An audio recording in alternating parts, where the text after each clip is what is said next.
ഞാനിപ്പോൾ 2 ദിവസത്തേക്ക് എൻ്റെ അമ്മയുടെ അടുത്ത് നിൽക്കാൻ വേണ്ടി വന്നിരിക്കുകയാണ്. ഒരു ദിവസം ഏറ്റവും നല്ല സമയം ഏതാ ചോദിച്ചാൽ വൈകുന്നേരമാണെന്ന് പറയാനാണ് എനിക്കിഷ്ടം. കാരണം വൈകുന്നേരം ഒരു ചായയൊക്കെ കുടിച്ച് സുഖമായിട്ടിരിക്കുന്നതാണ് എനിക്ക് ഏറ്റവും റിലാക്സ്ഡ് ആയിട്ട് തോന്നുന്ന സമയം. അങ്ങനെ വീട്ടിൽ ഞാനൊരു ചായയൊക്കെ കുടിച്ചിട്ടിരിക്കുവാണ്. അതിനുശേഷം അമ്പലത്തിലേക്ക് പോകണം, എൻ്റെ കുടുംബക്ഷേത്രത്തിലേക്ക്. അങ്ങനെ ചായയൊക്കെ കുടിച്ചിരിക്കുന്ന സമയത്താണ് അടുത്ത വീട്ടിലെ ചേച്ചി കുറച്ച് കിളിച്ചുണ്ട മാമ്പഴമൊക്കെ ആയിട്ട് വന്നത്. പച്ചയാണ്.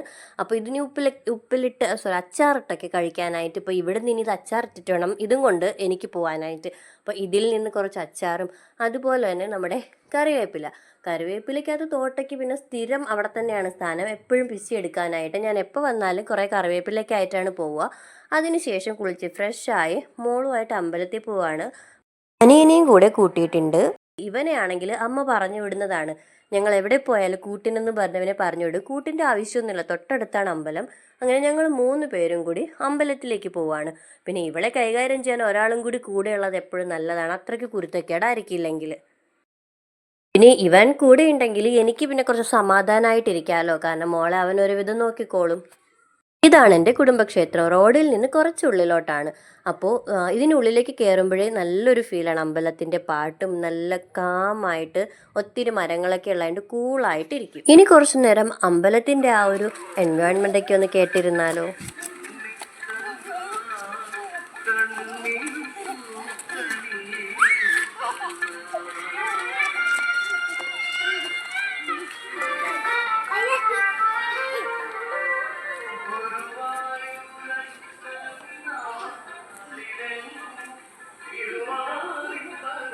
അമ്പലത്തിൽ എപ്പോൾ ചെന്നാലും മോൾക്ക് മണി അടിക്കാനുള്ളൊരാഗ്രഹമാണ്. അവളെ കൊണ്ട് പറ്റില്ല. അവസാനം അവളുടെ രക്ഷകനായിട്ട് മാമൻ തന്നെ വന്നിട്ടുണ്ട്. അവൻ എടുത്ത് മണി അടിപ്പിച്ചിട്ടുണ്ട്. അതിനുശേഷം നമ്മൾ അർച്ചനയൊക്കെ കഴിപ്പിക്കുന്നുണ്ട്. അപ്പോൾ കുടുംബക്ഷേത്രത്തിൽ പോയി ഇടയ്ക്കൊക്കെ ഒരു അർച്ചനയൊക്കെ കഴിപ്പിക്കുമ്പോൾ ഒരു സമാധാനം.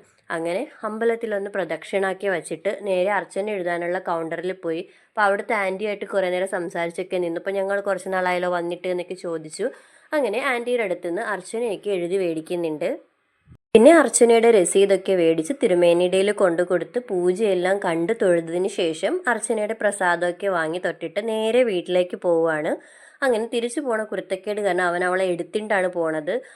കുരുത്തക്കേട് അധികമായി കഴിഞ്ഞാൽ റോഡിലൊക്കെ ഇറങ്ങി ഓടിക്കളയും. അങ്ങനെ പോയപ്പോൾ നല്ല അടിപൊളി ഒരു സൂര്യാസ്തമയമൊക്കെ കണ്ടത്. നേരെ വീട്ടിൽ വന്നപ്പോൾ വീട്ടിൽ തന്നെ മാങ്ങ പഴുത്ത് വീണിട്ടുണ്ടായിരുന്നു. ഞാനിങ്ങനെ അതിൻ്റെ തൊലിയൊക്കെ ഉരിഞ്ഞ് കളഞ്ഞ് കടിച്ചാണ് കഴിക്കുക, എനിക്ക് അതാണ് ഇഷ്ടം. അങ്ങനെ മാങ്ങയ്ക്ക് കടിച്ച് നിന്നപ്പോൾ നല്ലതുപോലെ മഴക്കാറൊക്കെ ഇരുണ്ട് കൂടിയിട്ടുണ്ട്, ചെറിയൊരു ഇടിയൊക്കെ. ഇന്നൊരു മഴ കൂടി പ്രതീക്ഷിക്കാം.